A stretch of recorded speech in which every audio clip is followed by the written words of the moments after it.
Hello guys, welcome to my channel Lucid Fanfic, and if you're new here, don't forget to hit that subscribe button and turn on notifications so you never miss out on our latest videos. So be sure to stick around until the end, and let's get started. UA, Hospital Wing. Many hours after what the media now called the tragedy of Kamino Ward, Izuku awoke to find himself in a hospital bed surrounded by a lot of people.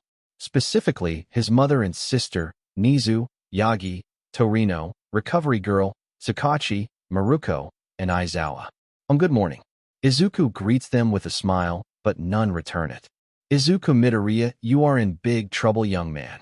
Inko states angrily. Yua's, she glared at her son. I can explain. Izuku swiftly replied as he rose from his hospital cot.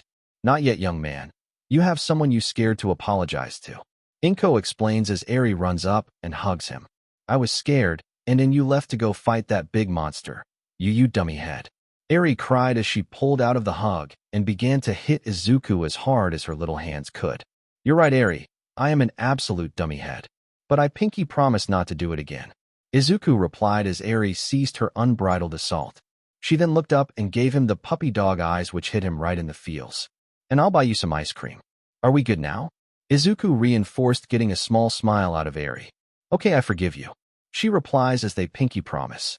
After Izuku finished receiving his punishment from his sister, Eri was then skirted out of the room by Recovery Girl, so the adults could talk. While that was worrisome, I thought my sister would hate me forever.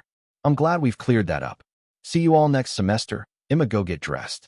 Izuku articulates as he attempts to walk through the wall of people, only for Yagi to stop him and push him back. You said, and I quote, I can explain, so explain. The hero asserts with a glare. Oh, you caught that, did you? Izuku asked, trying to play things off as Aizawa grabbed him by the collar and haired with quirk active. Don't try to play dumb, Midoriya, you're too smart for that. You're not a Shido or Kaminari. You are on so much trouble that I've half a mind to expel you here and now, but I know you're not the type to disobey the law without a good reason. So spill. Aizawa declares in a very restrained and angry tone. Monsters are real. Izuku replies, causing Sakachi eyes to wide. No SHD. I fight lowlifes and scumbags, Everett. Aizawa explains, only to be interrupted. Not human beings, Aizawa. Real, genuine monsters. The creatures you find only in books and nightmares are now real. Izuku explained poetically and firmly, without a hint of falsehood. Don't you lie to. Aizawa says, only to interrupted once more. He's not lying. Sakachi expresses matter-of-factly. Are you sure? Torino asks, unconvinced. Absolutely. Even if someone believes their own lies, I at least get a small blip on my polygraph. But Midoriya is telling the absolute truth. Sakachi confirms with no room for debate. They all looks at Izuku as he smiles and shrugs before Eraser reaffirms his grip. Okay then, so monsters are apparently now real. Explain how you know this. Aizawa asserts, and Izuku goes silent. Answer me. Aizawa demands. Izuku still continues to stay quiet, not wanting to reveal the truth. Midoriya, you will answer your teacher, or I will expel you. Aizawa threatens. I can't, alright. If I could, I would, but I just can't, alright. Izuku finally replies. Why can't you tell us? Are you in league with someone? Is there some conspiracy here? Yagi asks angrily. No, I'm alone in this, and if I tell you what's going on, then I'll be alone again. Izuku snaps back. That actually caught them off guard. But it just created more questions, and at this point Inko had had enough. Izuku Midoriya, you will explain yourself, or so help me. Inko states angrily, giving him a look of authority with small tests beginning to form. Damn it, Mom, not the tears. Izuku laments as he's always been weak to his mother's affection for him. God forgive me this. I know I promised I'd never tell anyone about what happened, but I must. Izuku thinks to himself as he prepares to try and explain multiversal reincarnation. Okay, fine, I'm not from. Was as far as Izuku got before. Zawarudo. Time itself stopped. The F? Izuku asked as he lost himself from Aizawa's grasp and waved his hand in fork of his mother's face. Figured you'd last until you were at least 20 before you spilled this secret. A disappointed voice came. Izuku looked behind his teachers and parents to see the man who sent him to this very world. Oh, hey God. How are things going? Izuku asked innocently. God, who was currently in his yukata he'd work when they'd met and string some tea, looked at him with a face of resignation. You're about to break the promise you made to me, Garou. He states as he sips some tea. It's Izuku now, and if I don't tell them what's going on, then I'll be arrested and imprisoned, leaving the world to be slaughtered by monsters. Izuku explains firmly. Oh, by the way, how the hell did the other god find this universe, and how is he making monsters? Izuku continued as he tried to comprehend the weight of the question. Listen, Izuku, 'cause I hate repeating myself. First of, the other god found you because he knows your soul from when he touched it. And secondly, he got here because to entities like he and I, the walls between universes are like thin sheets of paper. Good explain matter-of-factly. So I basically acted as beacon for him and brought him here. So the world's doomed because of me, then just brilliant. Izuku huffs as he resigns himself to the responsibility for keeping the world safe. Unfortunately so, but moving back to my original purpose for stopping time. You're about to reveal the secrets of reincarnation and my existence. Something the Council of Divinity, my bosses, looks down upon. God explains as he sipped more tea. If this council dislikes mortals knowing of stuff like this, then why did you help me? Izuku asked as God choked on some of his tea. You interfered with two worlds without consoling them, didn't you? Izuku accused as God looked away in a guilty fashion. Izuku then just kept looking at the deity until he capitulated. Okay, fine. You win. Yes, I went behind the council's back and reincarnated you without permission, but I did that because your soul was about to be erased with the death of that timeline. God explains as he admits his interference. Well then, if you've done it before, then you can do it again. Help me explain to them what's going on here. Izuku's requests with pleading eyes. Can't. God states. Why not? You're already probably going to be in trouble for being here right now. What's the harm in helping a friend out? Izuku replies. I am so fired. Fine, I'll help you. God states as he snaps his fingers, causing time to resume. Time resumes once more. Good God. Yagi cried out as 1 minute he was looking at young Midoriya, and then next in random guy in front of him. Yeah, that's me. God replies casually as the present heroes take combat stances. There's no need for that here, you lot. I'm not your enemy. God states as he takes another sip of tea. Who are you but? Talk, or I start breaking things. Maruko states angrily. Rumi Usajiyama, also known as Maruko. You're so much like your mother with that fire in your eyes. But unfortunately, I'm in me fight you'll never win. His states. Answer the question. Torino demands as he posts his cane at the deity. I am God, and I'm here to help. His states, bluntly casing a certain detective to go pale. Get real, but everyone knows God's an old guy with a beard, and you fit neither description. Maruko accuses the deity. Miss Maruko, he's not. Tsukachi tried to intervene, only TIB. Cut. Off. Actually, the god you're thinking of was described by Dante as a glowing book surrounded by rainbows, and held within 3 rings representing the Trinity of the Father, the Son, and Holy Spirit. I'm a different guy. God explains casually as he sipped some tea. Enough games, brat. Who are you? Torino demanded angrily. I really don't think you should. Tsukachi tried to get his words in edgeways, but was cut off again. If you're here for my son, I swear to God. Inko steps in defense of her son. He's not lying, he is God. Tsukachi shouted, casing everyone to look at him. Then back at the man they were yelling at. Then back at Tsukachi. Then back at God.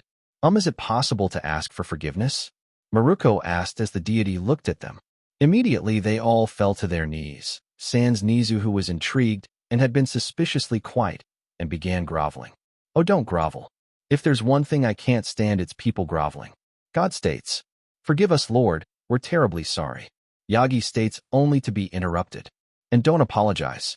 Every time I try to talk to someone, it's sorry this, and forgive me that, and I'm not worthy.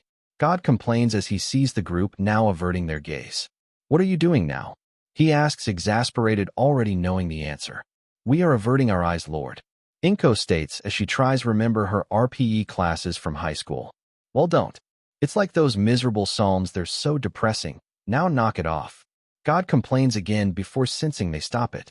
This a Monty Python joke, by the way. I've got nothing against psalms. Yes, O Lord. Tsukachi states as they all rise awkwardly. Good, back to business then. God states as he hands the floor to Izuku. Thank you, God. Now then, back to what I was saying. I'm not from this world. Well, my body is, but my soul isn't. Izuku explains, confusing the group. Fascinating. Then am I to assume you are reincarnated then, young Midoriya? Nizu asked curiously. Yeah, actually got in one, sir. I'm from a world plagued by monsters. I died in that world and was reborn in this one thanks to the guy currently drinking tea right over here. Izuku explains as succinctly as possible. Prove it. Aizawa states, still not fully believing everything that was going on. I'll do you one better. I'll prove it to you whilst showing you what your world is in for. God interjects as he snaps his fingers. Mindscape, what in the name of all that's what's going on? Aizawa asks as he stops himself from blaspheming in front of God as the entire room find themselves in a void. Welcome to the Mindscape. I've always found it easier to show rather than tell. God explains as the void takes shape. Why are we here though? Nizu asked curiously. Because you need to understand what's about to occur on your world. His explains as the void shapes into a simple and peaceful metropolitan city. What's going on here? I don't get it. Maruko states as they observe a perfectly normal day. Just watch. God states. Suddenly, Shrakakum, a skyscraper exploded, then another, and yet another, and another one. An entire city was leveled in mere seconds. As the group all stated in utter horror at what had just occurred, they saw the source of the destruction. A tall, muscular man, with dark purple skin and antennae, floating in the air launching energy spheres. Who the F is that? Maruko asked in terror. A monster named Vaccine Man, God states, as the scenery changes to another city which was suffering from earthquakes. This time, however, the group could clearly see what was causing them. Holy Mother God. Eraser mutters as he and the others see a giant over 1/4 kilometer tall walking through a city and flattering city blocks with each step. The giant then flung its arm in their direction, causing a massive shockwave to flatten the city they were in. Dear God, Yagi mutters at the sheer devastation. The scenery then changed again as they found themselves in an empty street in the rain. Well, almost empty. They saw a massive fish man wearing a red speedo and crown with a cape fighting what looked to be heroes, and he was tearing through them. Dark angle rush. They were a voice cut out as a naked buff man over 7 feet tall attached the fish man with blows that rivaled All Might's Detroit Smash. The fish man, however, shrugged of the hits and pummeled the man senseless. The scenery changed yet again, and this one was even more horrific. They saw a massive centipede, easily 15 meters wide and over 2 kilometers long, wading through a city and casually laying waste to it. The scene then changed to get another city. Only this one was enveloped in shadows. They all looked up to see a freaking spaceship looming overhead. It then lit up with dozens of purple lights, before massive shells fell upon the city, completely annihilating it, save for a single black building. And finally, they found themselves in an already leveled city, but at its center was a massive spire the height of a mountain. But it was what burst from that slide that shocked them. Beams of energy sliced through the top of the spire, casing a massive explosion, as an enormous entity emerged from it. The creature looked like a monstrous neural cell with massive wings and 2 black spears, but what emerged from its head was even stranger. An appealing woman with long flowing hair and glasses, and nothing else, manifested from the creature's forehead. She then stretched out her hands, and a truly incomprehensibly massive beam of energy blasted from her hands. The scenery then changed to upper atmosphere as they all looked down and saw the energy beam slice off a continent-sized piece of the planet and lifted it into the stratosphere. They then all found themselves back in the void, completely traumatized. What F was all that? Aizawa asked fearfully. That was what my world deal with every week. Monsters of inconceivable power trying to wipe us out.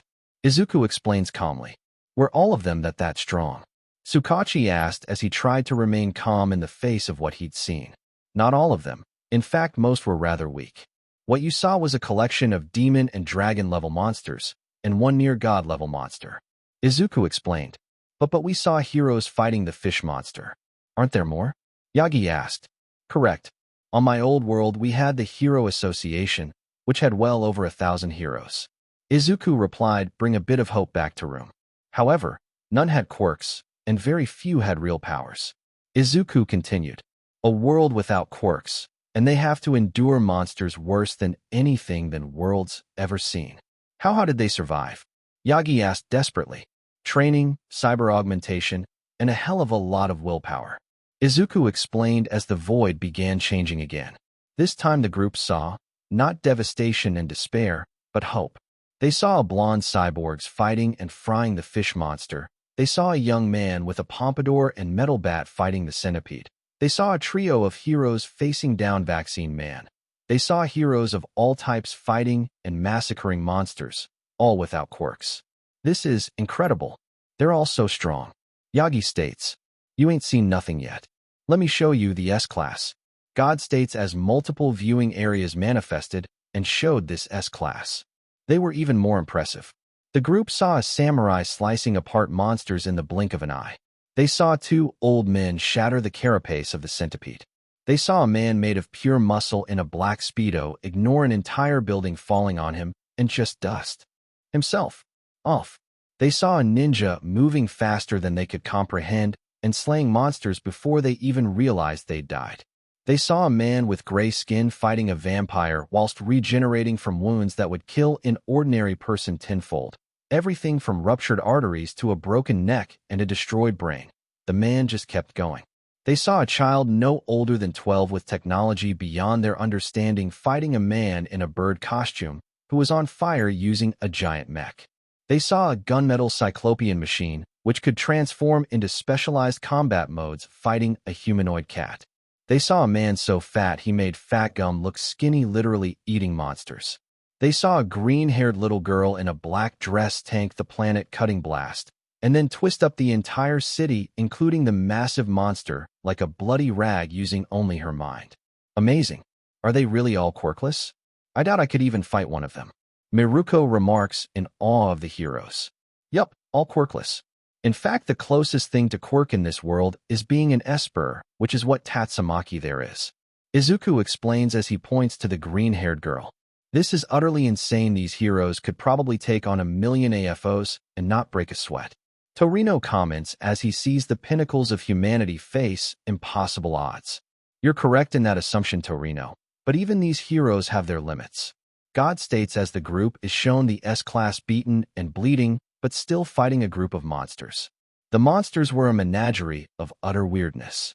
There was what seems to be a homeless man in a cape and crown wielding energy spheres, a truly repulsive-looking man who was incredibly strong and tubby, what appeared to be sentient water with 2 eyeballs, and a near uncountable number of black-skinned and white-faced diminutive monsters with weirdly phallic antennae. Even these insanely powerful heroes were outmatched? Inko asked fearfully as she turned to her son. Yes, but this world has its own symbol of peace. But he always called himself the hero for fun. God explains as they're shown an unimpressive-looking man in a yellow jumpsuit, red boots and gloves, a black belt with gold buckle, and a white cape. Who the hell's this dork? Maruko's asked unamused. The strongest man in the world. Izuku states firmly as the scene changes to the Nan staging before the massive fishman monster. They all watched as the monster struck the man, causing a massive shockwave, but the man barely even reacted. They then watched in utter shock as the bald man killed the monster and cleared the storm in one punch. Who is this man?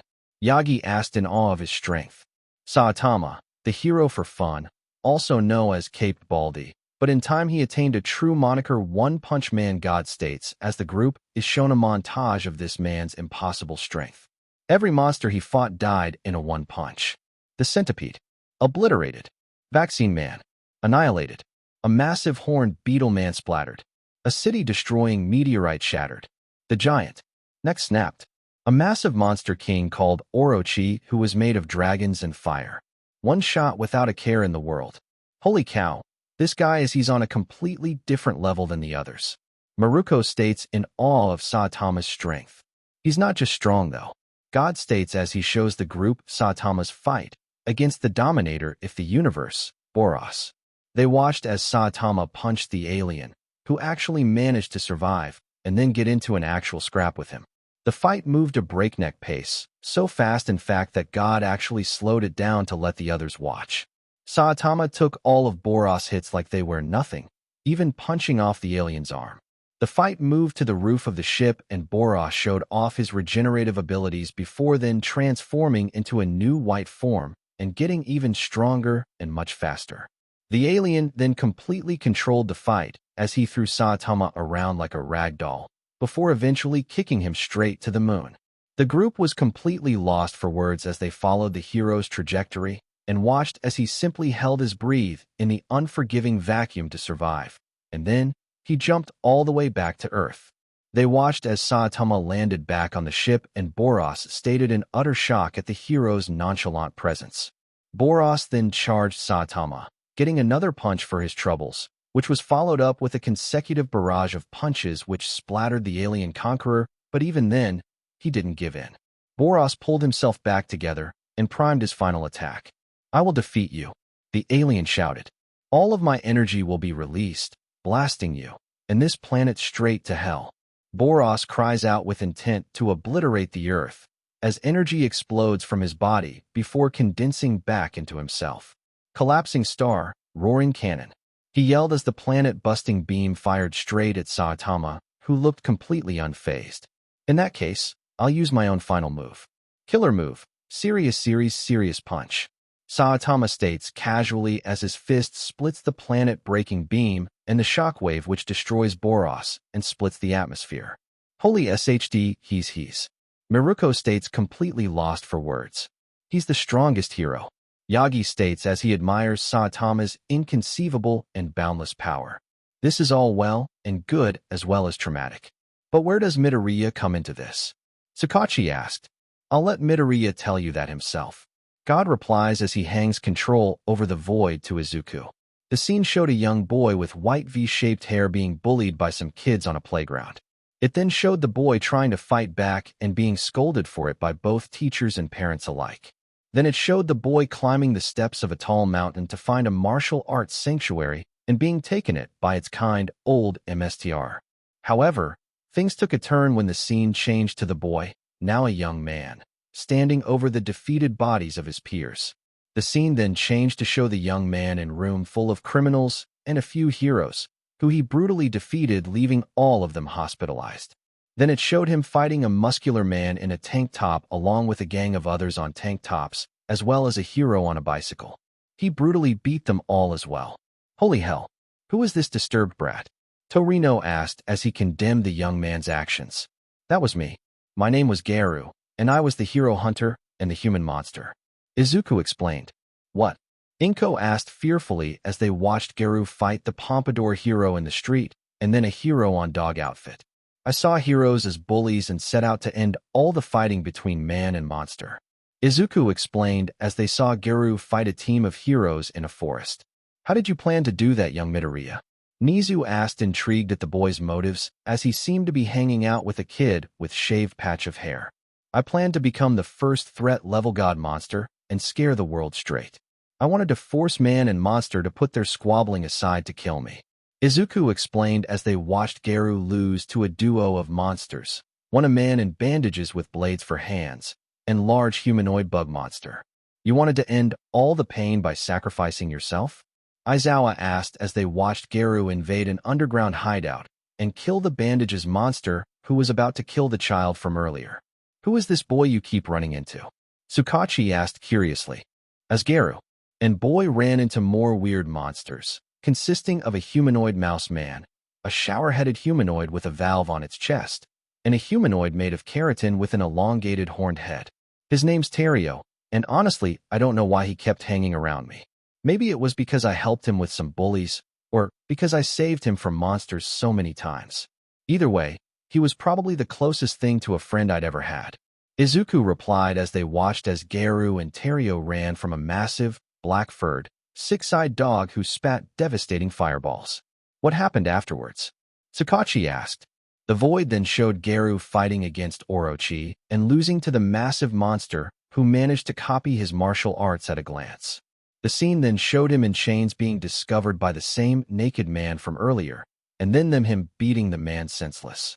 The two were then joined by the massive muscle man in a speedo from earlier, and he and Garou began to fight in earnest.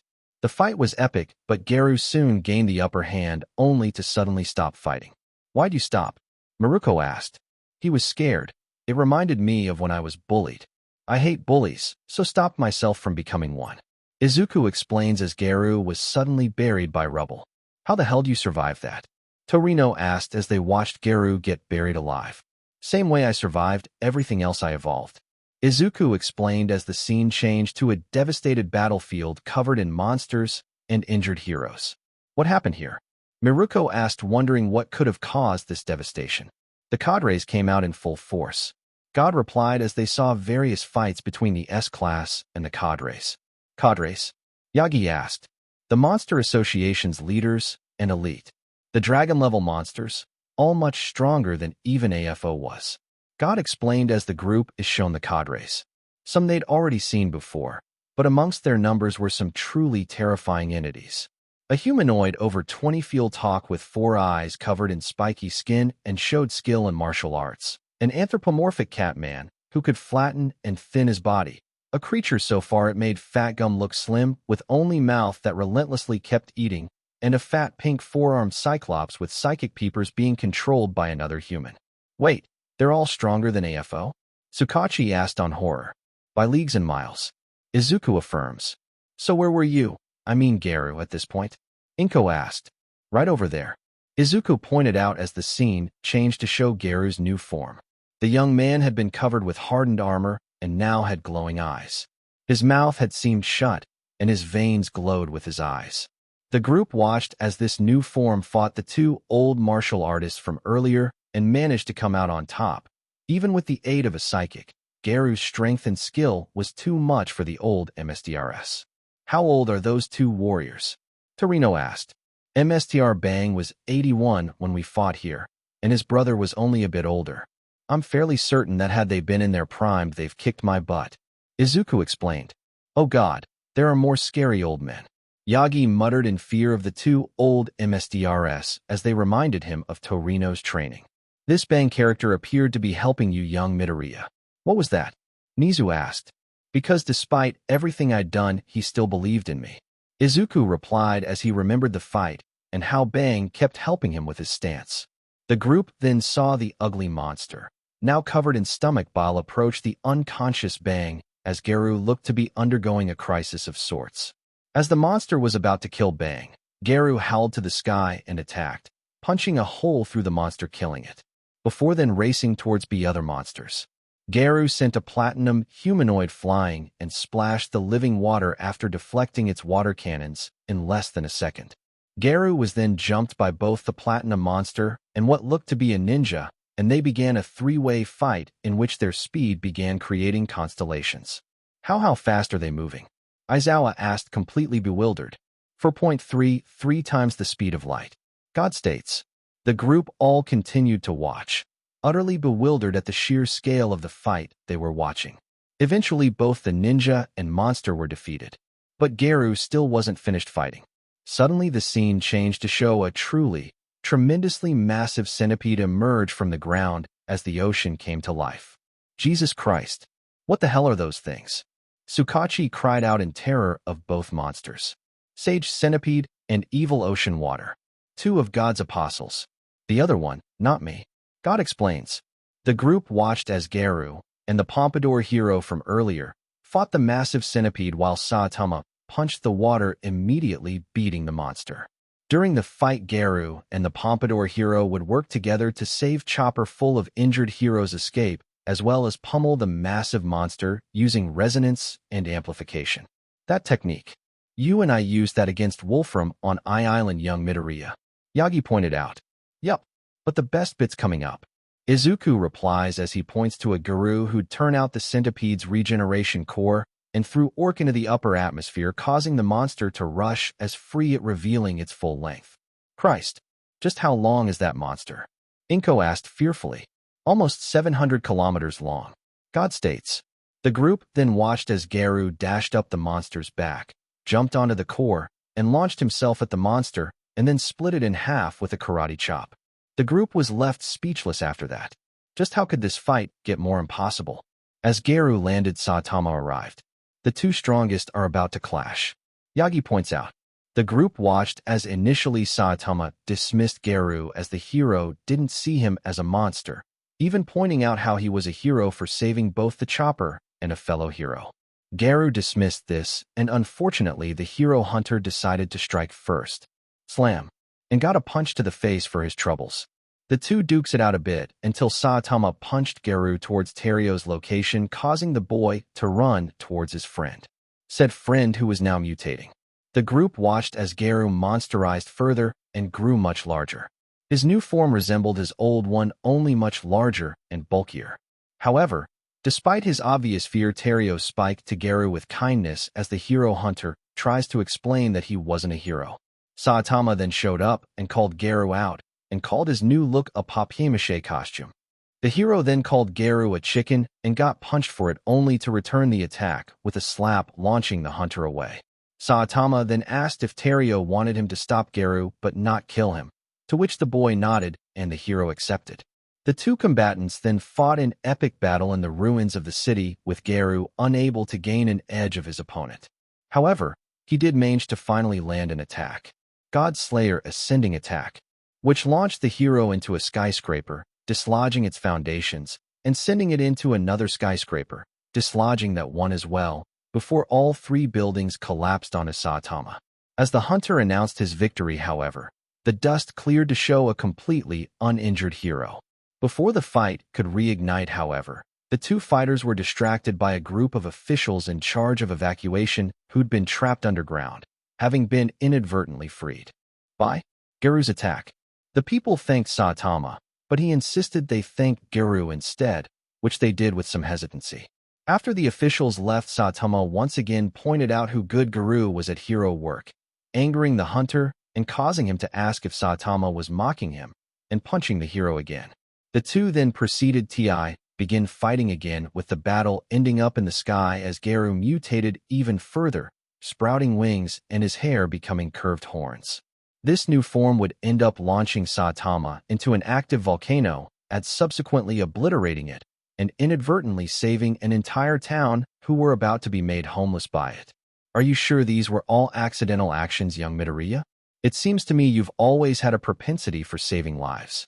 Yagi states with a chuckle at Garou's accidental heroics. However, the chuckle didn't last as Garou mutated even further, growing an extra pair of arms, growing even larger, and gaining a wreath of fire. The fight continued, and soon the heroes noticed something. Is it just me, or does he beginning to look more and more desperate?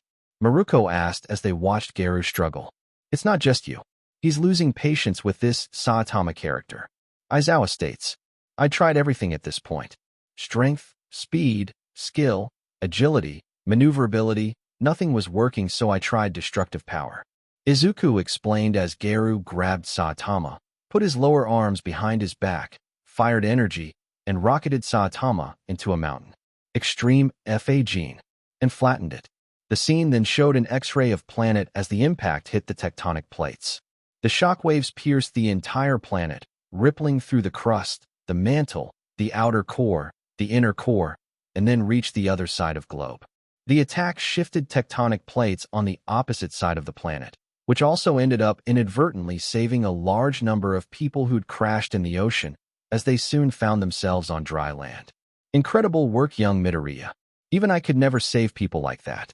Yagi chuckled again after seeing this supposed monster save countless people without trying. The scene then changed back to the fight between Garou and Saitama, and it went looking for the hunter, as Saitama punched him out his monster form as if it truly were a costume. This left Garou utterly defeated. You lost then? Aizawa asked. I never stood a chance. He was the embodiment of the unfairness I saw in the world, and in the end, I couldn't even get him to take me seriously. Izuku admitted as he saw his old self struggle to go on. The scene then changed to Garou's perspective, and they saw Bang, with a shadowed face, free Garou a second chance. But the hunter smacked away the hand, stating that the old man wasn't the sentimental type. The fake then revealed its face, a face of brain tissue. The F is that? Maruko asked. The face of God. God replied confusingly. I think I may have met him. Yagi states, shocking the room. What the hell do you mean you've met Brat? Torino asked angrily. After young Midoriya dropped a building on me during the final exams, I saw Nana, but it wasn't really her. She spoke wrong and had a face that looked like brain cells. I thought it was a hallucination at the time, but now. Yagi explains as he recounted past events. Yeah, that's him all right. God confirms as the scene continues. God stated that simply by touching his hand, Garou had accepted his power.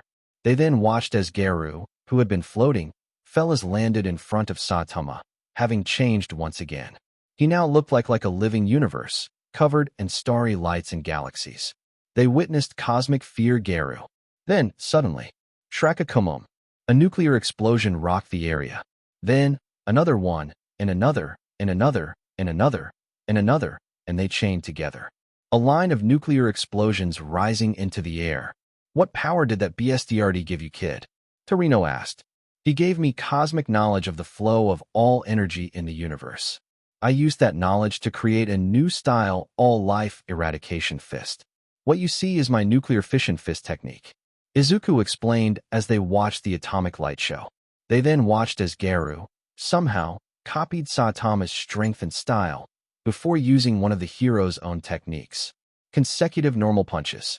The furious onslaught of attacks was countered by Saitama, also using the technique, and the resulting kinetic release was stronger than the nuclear blasts. The godlike combatants threw themselves at each other, now going blow for blow. But Saitama still looked bored, and Garou caught this. He then used another new technique. All-life eradication fist, gamma ray burst. Garou used his skill to replicate the most powerful and destructive phenomenon in the known universe besides a black hole to blast Saitama. After the blast, Garou landed before the united heroes who looked on in utter horror and despair. Bang tried to beseech Garou's better half, but it was in vain, as the villain spoke. Time to conduct evil.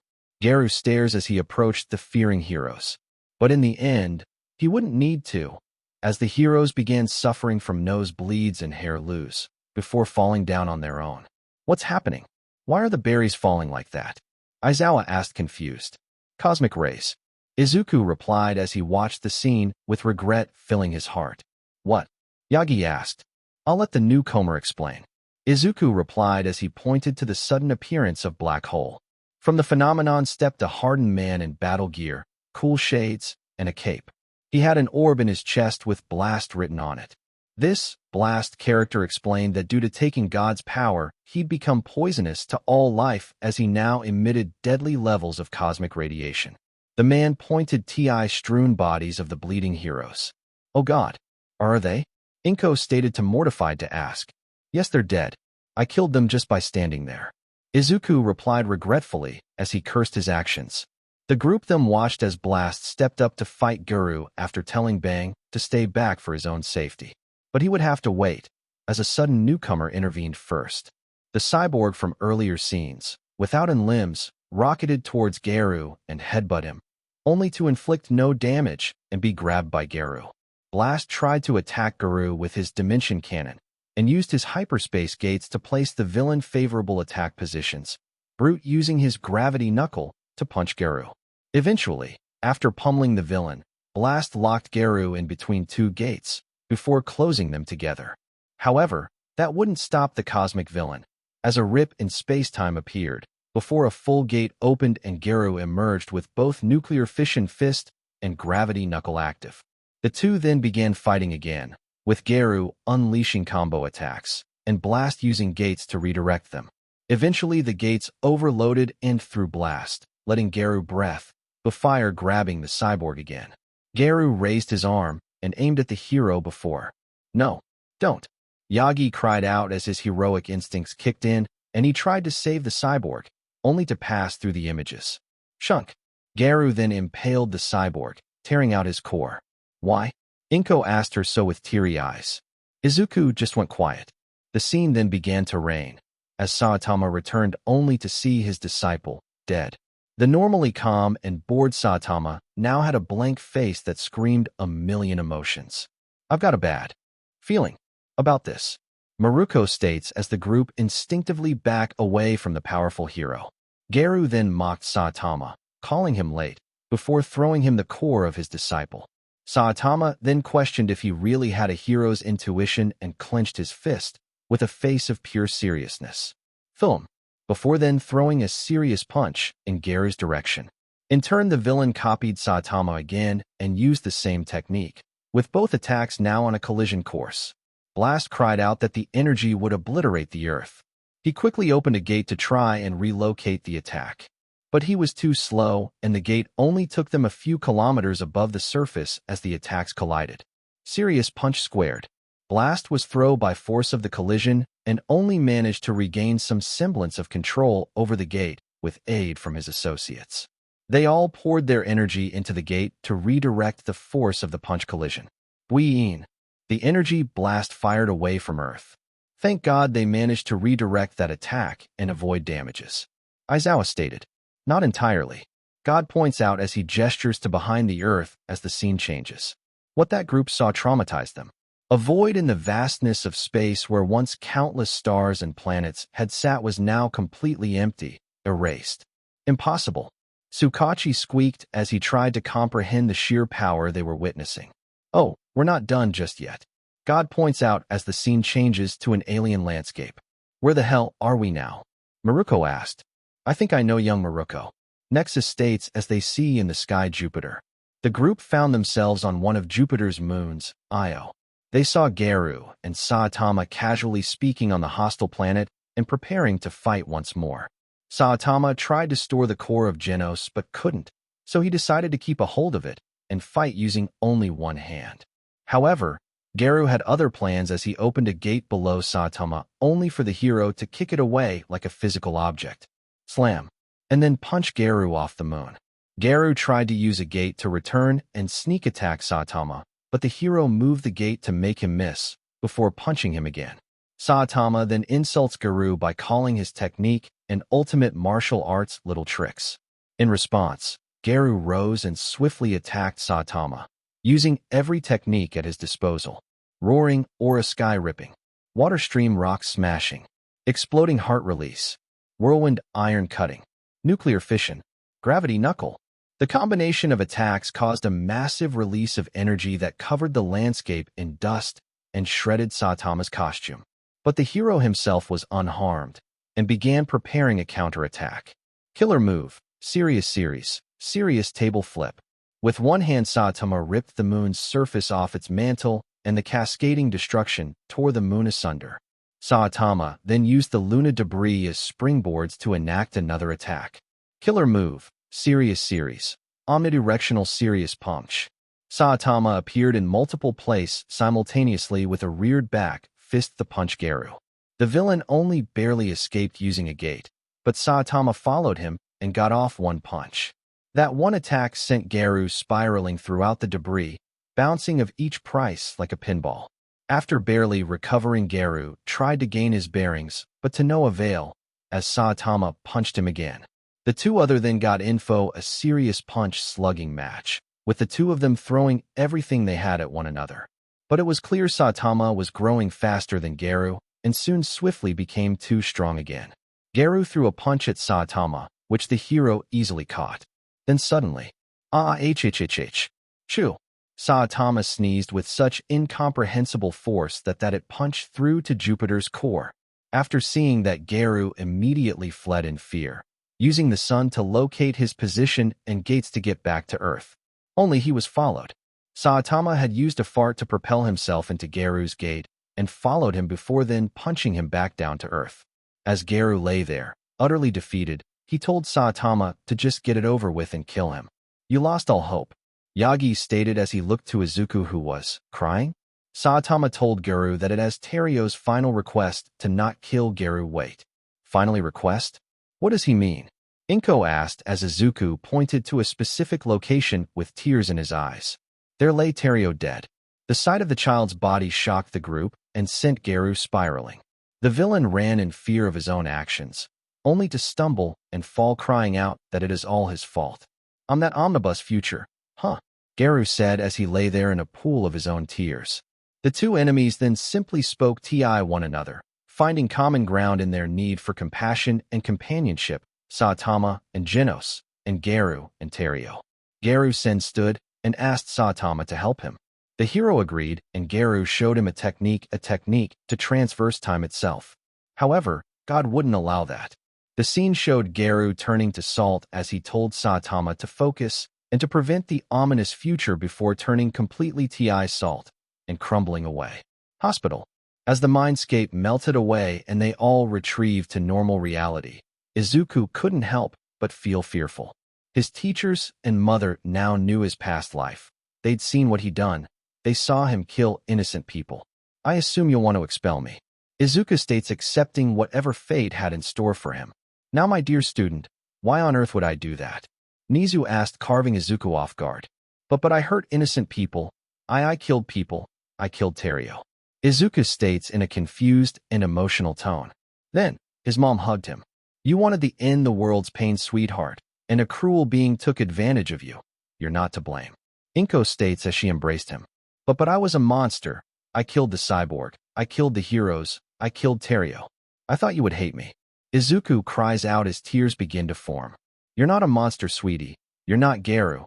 You're my son, Izuku Midoriya, and I could never hate you. Inko explains kindly as she hugs him even tighter. I love you, Mom. Izuku cries out as tears begin streaming down his face. I love you too, Izuku, my little hero. Inko replies as she cries as well. As the two family members embraced one another, the others spoke with God. So if he killed that world, why'd you reincarnate him? Torino asked the deity.